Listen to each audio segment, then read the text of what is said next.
NEET எதிர்ப்பு அப்படிங்கிறது வந்து தமிழ்நாட்டில் ஆதியிலேருந்து தொடக்கத்தில் இருக்கிறதுக்கு முதல் முறை காரணமாக இருந்தது நாம் தமிழர் கட்சியும் தாய்மாமன் சீமான் அவர்களும் தான். வந்து சிஜேபி தமிழ்நாட்டில் வந்து ஒரு ஆர்ப்பாட்டம் வைக்குது. நாம் தமிழர் கட்சி எப்போதும் எந்த ரேடிக்கல் மூவ்மெண்ட்டுக்கும் ஆதரவாக இருந்தது கிடையாது. நார்த் இந்தியாவில் நடக்கிறது வந்து ஃபேக் நீட் ப்ரொட்டஸ்ட், ஆனால் தமிழ்நாட்டில் வந்து பேன் நீட் ப்ரொட்டஸ்ட் பண்ணிட்டு இருக்காங்க. ரெண்டுத்துக்கும் சம்மந்தமே இல்லை. இங்கே ஒரு பொலிட்டிக்கல் அஜெண்டாவை வந்து திணிக்கிறாங்க மாதிரி பேசுகிறாங்க. ஆனால் தமிழ்நாடு இப்போ இல்லை, எப்போயில இருந்தோ நாங்கள் வந்து பேன் நீட்டை தான் நாங்கள் முதன்மைப்படுத்துவோம். ஏன்னா புதிய விஷயம், பல மாணவர்கள் வந்து இந்த நீட் எக்ஸாம்னாலே மன உளைச்சலுக்குள்ளாகி, அதுவும் பேப்பர் லீக் ஆகி திரும்ப எழுதின எக்ஸாம் நீங்கள் கேன்சல், திரும்ப எவ்வளோ மன உளைச்சலுக்குள்ளாகிப்பா. அவங்களோட லைஃபையே அந்த ஒரு எக்ஸாமில் டிபெண்ட் பண்ணி வச்சு அது கேன்சல் அடுத்து ஒரு 2 மாதங்கிறது எவ்வளோ மன உளைச்சலுக்குள்ளாகி இருக்கும். இப்போ வந்து காங்கிரஸ்லாம் வந்து ஏதோ மனித புனித ரேஞ்சுக்கு வந்து பண்ணிகிட்டு இருக்காங்க. நீட்டை பேன் பண்ணுறதுக்கு ஃபேக் நீட்டு இதெல்லாம் பேசிகிட்டு இருக்காங்க. ஆனால் இந்த நீட்டை உள்ளே கொண்டு வந்து காங்கிரஸ் தான். 5 ஆண்டா வந்து இந்த திமுக இருந்துச்சு. அப்போல்லாம் நீட்டை பேன் பண்ணுறதுக்கு ரகசியம் இருக்கு, என்கிட்ட சீக்ரெட்லாம் இருக்குன்னு சொல்லிட்டு எல்லாம் அந்த கதையை வச்சு ஓட்டிட்டு இப்போ திரும்ப அதே கதையை வச்சு, அதாவது எதிர்கட்சியாக இருக்கும் போது திமுக வந்து சூப்பராக செயல்படும். அது மட்டும்தான் திமுகவோட வேலை. சரி, மாற்றம்னு ஒன்று வந்தாங்களே, அவங்க ஏதாவது செய்வாங்கன்னு பார்த்தா பட்டும் படாமல் வந்து பிஜேபிக்கு எதிராக வந்து ஒரு அறிக்கை விட்டுருக்காரு விஜய் அவர்கள். அந்த அறிக்கையில் ஒரு வார்த்தை, திமுக தீய சக்தின்னு சொல்ல தெரியும், ஆனா பாஜக தீய சக்தின்னு சொல்ல தெரியாது. அவ்வளவுதான். ஸ்டாலின் அங்கிள் மோடி மாமான்னு சொல்லுங்க விஜய். அதாவது எல்லாருக்கும் தெரியும் எதனால வந்து விஜய் அவர்கள் வந்து பாஜகவை எதிர்க்க மாட்டாருன்னு.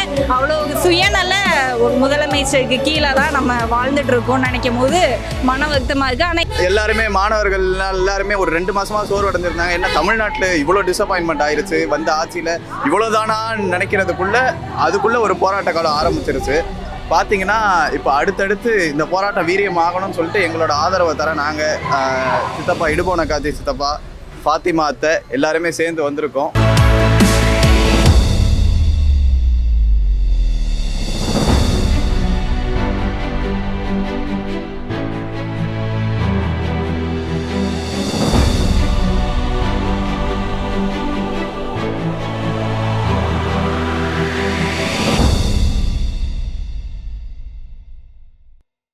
நீட் எதிர்ப்பு அப்படிங்கிறது வந்து தமிழ்நாட்டில் ஆதியிலேருந்து தொடக்கத்தில் இருக்கிறதுக்கு முதல் முறை காரணமாக இருந்தது நாம் தமிழர் கட்சியும் தாய்மாமன் சீமான் அவர்களும் தான்.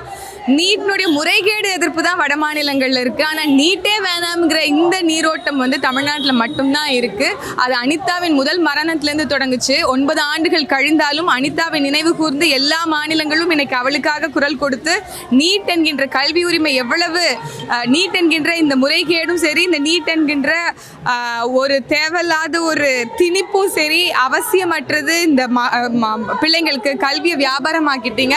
கல்வி என்பது உரிமை, மானுட உரிமை அப்படிங்கிறத ரீஇட்ரேட் பண்ணுற மாதிரி இன்னைக்கு வந்து சிஜேபி தமிழ்நாட்டில் வந்து ஒரு ஆர்ப்பாட்டம் வைக்குது.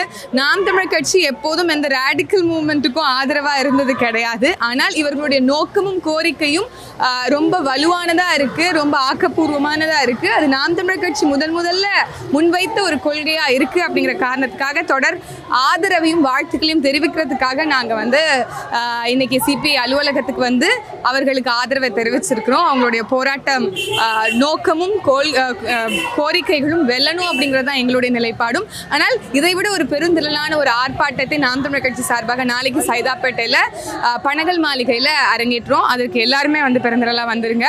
தாய்மாமன் சீமானவர்களுக்கு ஒரு டார்ச் கையில் கொடுத்தாங்களே, அந்த டார்ச் இன்னைக்கு அவர் எங்கள் கையில் கொடுத்துருக்கிறார்ல, அது அணையாமல் காக்க வேண்டியது ஒவ்வொரு இளைஞர்களுடைய கடமை அப்படிங்கிறத நாங்கள் உறுதியாக பறைசாட்டுவோம் அப்படிங்கிறத நம்பிக்கையோடு தெரிவிச்சுக்கிறேன். இப்போ நார்த் இந்தியாவில் நடக்கிறது வந்து ஃபேக் நீட் ப்ரொட்டஸ்ட், ஆனால் தமிழ்நாட்டில் வந்து பேன் நீட் ப்ரொட்டஸ்ட் பண்ணிட்டு இருக்காங்க.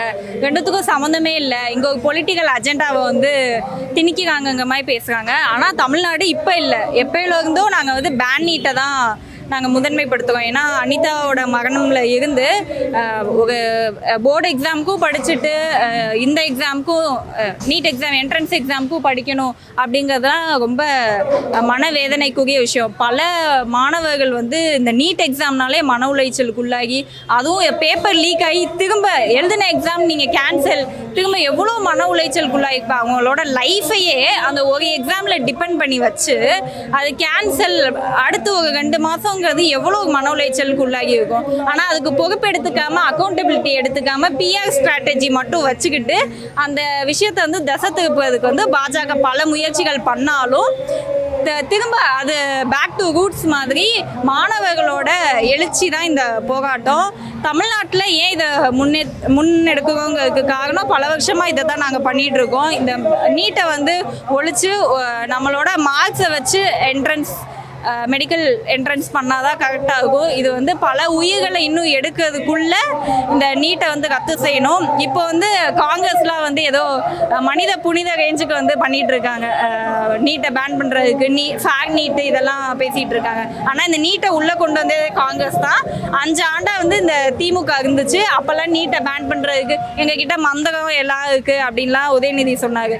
அதெல்லாம் பேசிட்டு இப்போ திரும்ப வந்து ரகசியம் இருக்குது எங்கிட்ட சீக்கிரம் இருக்குன்னு சொல்லிட்டு எல்லாம் அந்த கதையை வச்சு ஓட்டிட்டு இப்ப திரும்ப அதே கதையை வச்சு அதாவது எதிர்கட்சியா இருக்கும் போது திமுக வந்து சூப்பரா செயல்படும். அது மட்டும் தான் திமுகவோட வேலை.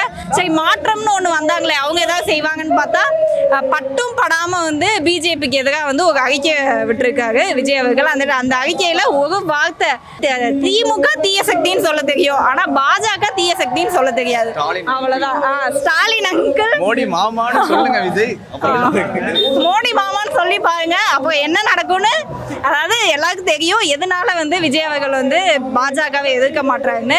அவ்வளோ சுயநல முதலமைச்சருக்கு கீழே தான் நம்ம வாழ்ந்துட்டு இருக்கோம்னு நினைக்கும் போது மன வருத்தமாக இருக்குது. ஆனால் இந்த மாதிரி எழுச்சிலாம் நடந்துட்டு இருக்குது. அப்பாடா எங்கேயோ கொஞ்சம் துடிப்போட இளைஞர்கள் இருக்க வரைக்கும் தமிழ்நாட்டில் கொஞ்சமாக சேஃபாக இருக்கலாம்னு நினைக்கும் போது கொஞ்சம் நிம்மதியாக இருக்குது. அதனால எதனாலையும் நாங்கள் இதை கைவிட மாட்டோம். தொடர்ந்து இதுக்கு நீதி கிடைக்க வரைக்கும் இந்த போராட்டத்துக்கு நாங்கள் எந்த கட்சியாக இருந்தாலும் இவங்க ஒரு விஷயம் முன்னெடுத்துருக்காங்கும் போது நாங்கள் அதுக்கு உறுதுணையாக நிற்போம். உறவுகளுக்கு வணக்கம். நாங்கள் இங்கே நாம் தமிழர் கட்சி சார்பாக வந்திருக்கோம். மாணவர் பாசறையும் இளைஞர் பாசறையும் கலந்து வந்திருக்கோம். இளைஞர் பாசறை தான் கலந்து வந்திருக்கோம்.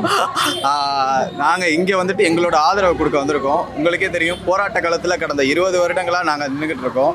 அந்த போராட்ட குணத்தையும் போராட்ட காலத்தையும் நாங்கள் தமிழ்நாட்டு கடத்தினது அது இங்கே வீரியமாக செயல்பட்டு இருக்குங்கிறது ரொம்பவுமே எழுச்சிகரமாக இருந்துச்சு. ஏன்னா எல்லாருமே மாணவர்கள் எல்லாருமே ஒரு 2 மாதமாக சோர்வு அடைஞ்சிருந்தாங்க. என்ன தமிழ்நாட்டில் இவ்வளோ டிசப்பாயின்மெண்ட் ஆயிடுச்சு, வந்த ஆட்சியில் இவ்வளோதானா நினைக்கிறதுக்குள்ளே அதுக்குள்ளே ஒரு போராட்ட காலம் ஆரம்பிச்சிருச்சு. பார்த்தீங்கன்னா இப்போ அடுத்தடுத்து இந்த போராட்டம் வீரியம் ஆகணும்னு சொல்லிட்டு எங்களோட ஆதரவை தர நாங்கள் சித்தப்பா இடுபோன காட்சி சித்தப்பா ஃபாத்திமா அத்தை எல்லாருமே சேர்ந்து வந்திருக்கோம். ரொம்பவுமே நல்ல சப்போர்ட்டாக இருந்துச்சு. ரொம்பவுமே நாங்கள் கொடுக்குற சப்போர்ட் வந்துட்டு ரொம்பவுமே ஹெல்ப்ஃபுல்லாக இருந்துச்சு அவங்களுக்கு.